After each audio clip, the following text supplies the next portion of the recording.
Hello. Hey, Robyn, it's Kyle. Hi, Kyle. How are you? I'm well. How are you? Oh, I'm still alive, you know. How long have you been in Nashville? I didn't know that you had moved down there. I've been based here since, sort of 2015 autumn. It's a great place for musicians. I made a record here with Gillian Welch and Dave Rawlings like a dozen years ago. That was the first time I sort of planted my flag in East Nashville, and since then it's groovified. There's a lot of good thinking people drinking good coffee and thinking good thoughts in these benighted times. So it feels home. But it seems like that's all sort of went into this record. I mean, you mentioned Gillian, and you've got her back on again, right? I saw Gillian, Grantley Phillips, Pat Sanson, and Brendan Benson producing. I mean, that's a Nashville crew right there. It really suits me. It's not like I've had to change the stream I'm slipping into. I mean, in some ways, I probably could have been here for the last 10, 15 years. It gets hot in the summer, but I'm sure Louisville does too. You know? Yeah.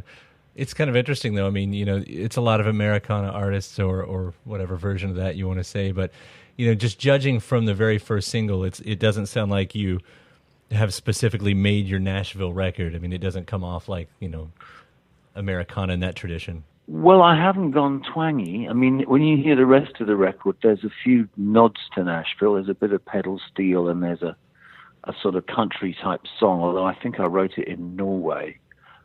I'm past the stage of, doing what Bob Dylan or Elvis Costello did, and sort of suddenly, well, here's my Nashville album, folks.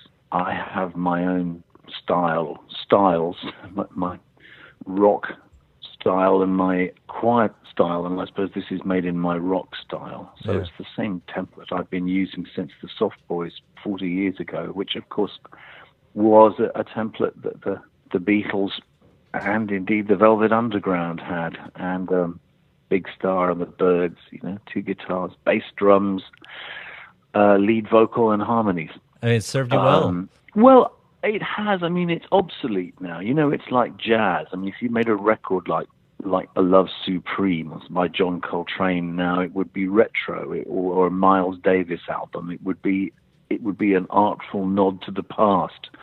Or if you tried to make a record like Jimi Hendrix, in a way, it's over. It's not what people are. It's not in the vanguard of pop innovation. It's a style that was innovative 50 years ago. But it's something that I always loved, and I always wanted to play that kind of music. Like you might say, he's a blues man, or he's a country man. I suppose I'm a psychedelic pop man.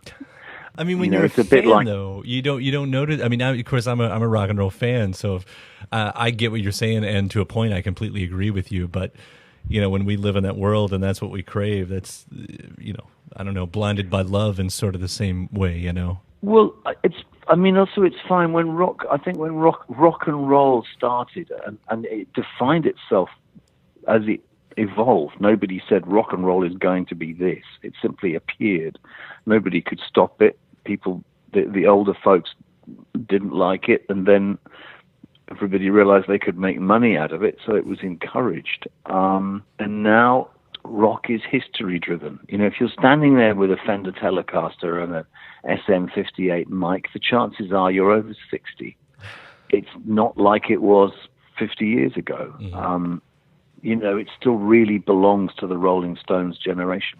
There are young people coming up with nice skin and fresh hair and nice flat stomachs who are rocking away still. And if you're starting in rock now, there's a load of history to listen to, which there wasn't when I got going. The only stuff that was before me in rock and roll was actually rock and roll itself, Elvis and Buddy Holly, and even that was still on the radio. What radio we had in Britain when I started listening to it in 1963. So yeah, that's got to be daunting for, as you're saying, a young artist too, because it's almost like if you're looking to play in that tradition, then you can either play a sound that's sort of in tribute, or what? Because how do you innovate something like that? And I hear great rock bands, that's coming up all the time, but but it's true that in a sense they are all still, a bit of hearkening back to something else at this point. Well, everybody wants to harken back to things. The people who support Donald Trump are harking back to a mythical 1950s or 1930s or whatever. We on the other side are harking back to civil rights and Woodstock and Nixon being impeached and what seemed like a kind of liberation of humanity as opposed to the kind of repressive elements of what had gone before. But in a way, life has just moved too fast for everybody. Everybody's clutching at some kind of past and going, yeah, let me off there, man, I want to go there. I like your seg right there. I like your seg right there because that's sort of what this album is about, right? It's an album for our times. It is a dark record from what I understand. I don't know. My records are always dark. I've never made a record that was, full of joy and flowers and clapping hands. Musically, I come from 66, 67, but that wasn't all you need is love and everything. It was also, there was a lot of pretty dark music going on there. Bob Dylan was just sort of, gotten darker and darker. And I think all the greats were very aware of the shadow in things. And this one is, people look at it in different ways. I couldn't assess it because it's me. Mm-hmm. Some people say I sound very happy, or I sound young, or I sound revitalized. I think I sound as kind of doomy as ever. But I guess the word is reflective. It's the joy of doom. Well, I'm reflective. I think, yeah. I mean, I'm very good at thinking. I'm no good at doing. I take 3 hours to do anything. Buy a stamp or boil a cup of tea. I'm just lost in reflection. Life goes whizzing by while I'm contemplating the distance between my feet and the desk, or what shall I feed the cat? Everything demands attention, and my life has 95% of it has been about making small, banal choices which really make no difference. And the big things are probably things that I've done on instinct without even questioning them. Yes, I'm going to go here. Yes, I'm going to make this record. Yes, I'm going to leave Miss X and move with Ms. Y. Yes, I reject your friendship. Yes, you reject mine. Yes, I'm moving to America, or I'm moving to Australia, or I'm moving to DC, or But I don't even think about those things. I spend all my actions are on instinct, and my thoughts I'm lost forever. You can have fun putting that on the radio. I love it. I seriously do. I mean, we're fans for a reason. I think this is all part of it. Honestly. Well, it's the way the mind works, I guess. Thank you. No, it's fine. I live. The only thing I understand is art. I don't understand life. But give me a guitar or a pencil or a crayon or something, or something to write on it, and I'm away.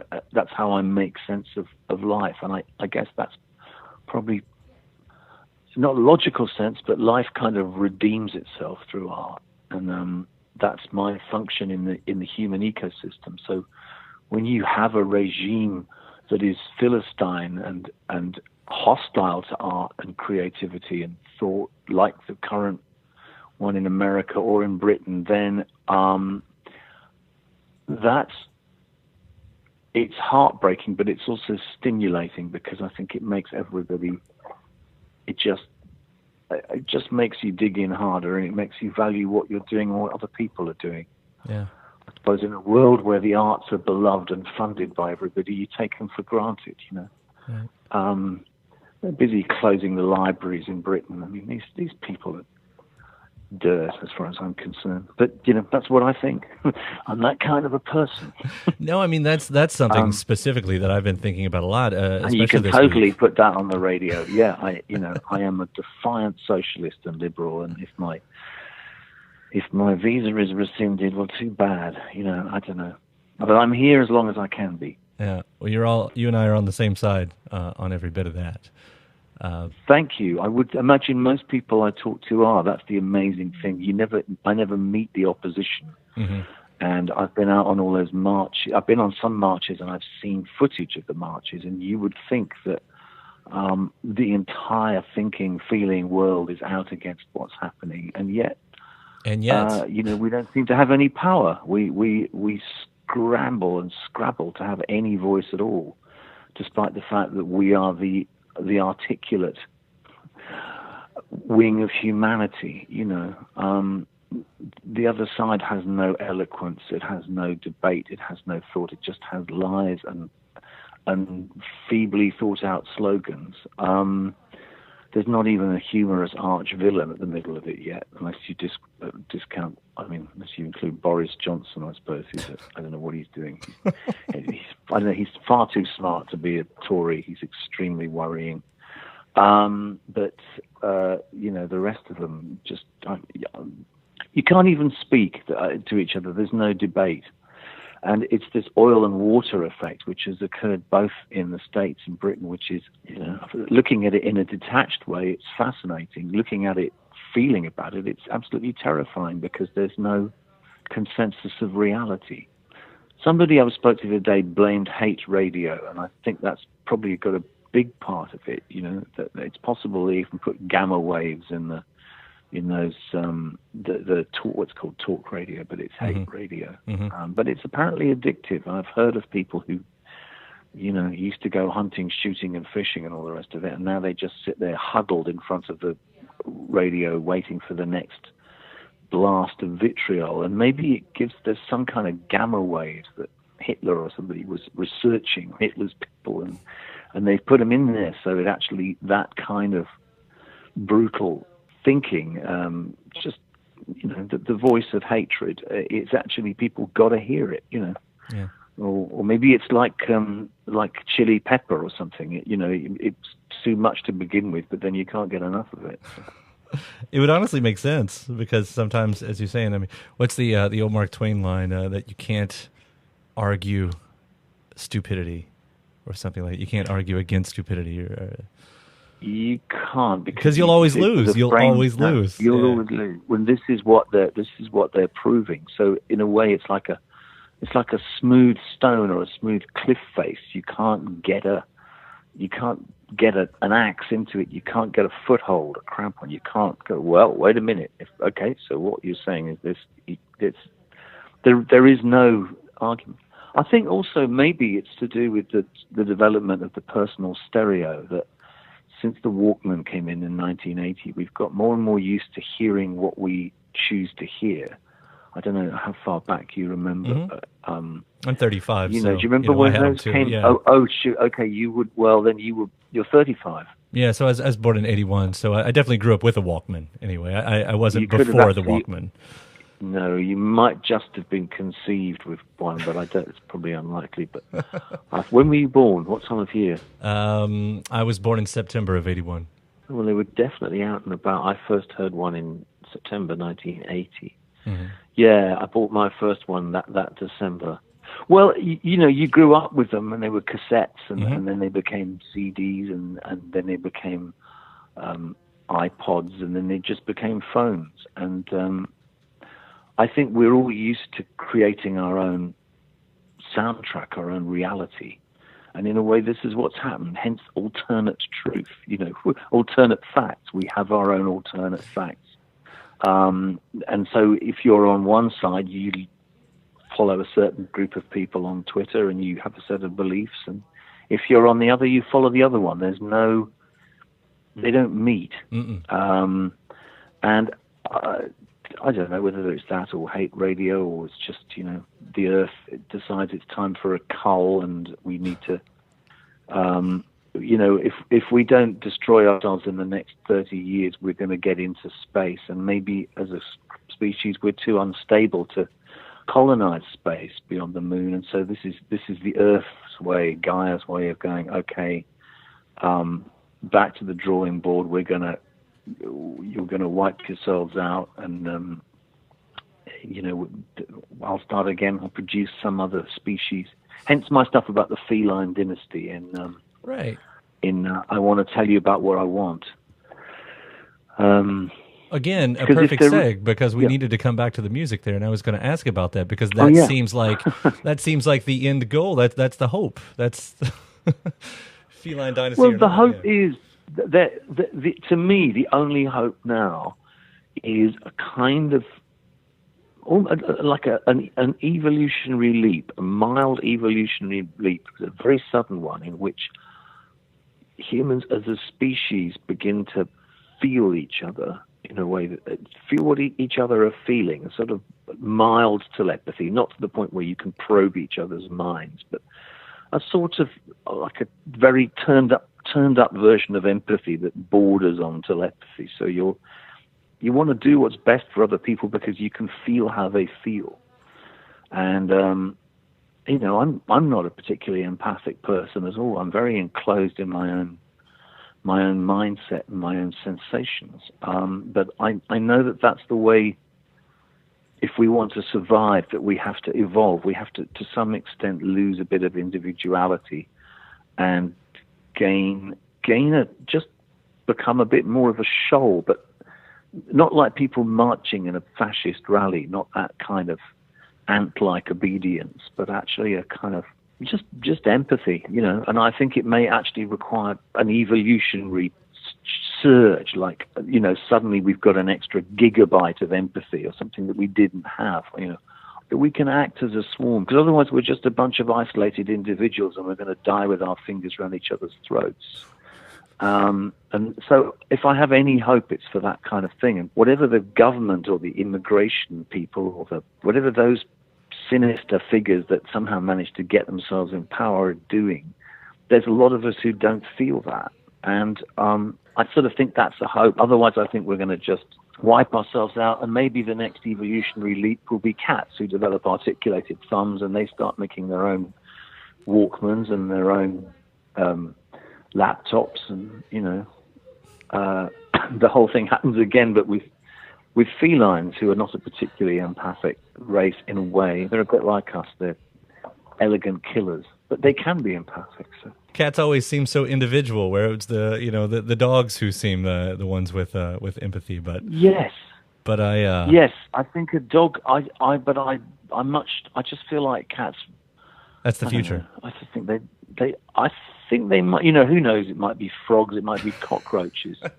It might just be the iPhone. It's possible that the only thing we will leave behind is the iPhone, because the other thing we're doing, as we're also destroying the environment and heading towards global fascism, is we are desperately trying to replace ourselves. We are going to make ourselves, if nothing goes wrong at all, we will just make ourselves redundant because the phone will do everything for us. It already tells you where to go. People don't even need to look at where they're going before they set off. They just follow it. Yeah. It asks you how you are. It anticipates your needs. It tells you what you want to buy. It knows what records you like. I would imagine that soon there will be eye lovers and eye therapists and all sorts of things, So it's possible that we're also going to just leave behind the eye world, if you like, which is an alternative. But these are. I can't see us just. I just don't think we're going to go on like this, and I'm not sure many people now do think we are. I have felt for a long time that it doesn't really work. We don't really work something has to change for us to survive. We can't go on having these battles with ourselves. Yeah. It's just a waste of time. And you think it's been happening for 1,000 years, and I think it's been happening as long as our species has been walking the earth, which is why the art and music and philosophy from 5,000 years ago is still relevant. You can quote Plato, or I don't know, I haven't read all those things, but that's why, or Shakespeare. I don't think human nature has changed much in 5,000-10,000 years.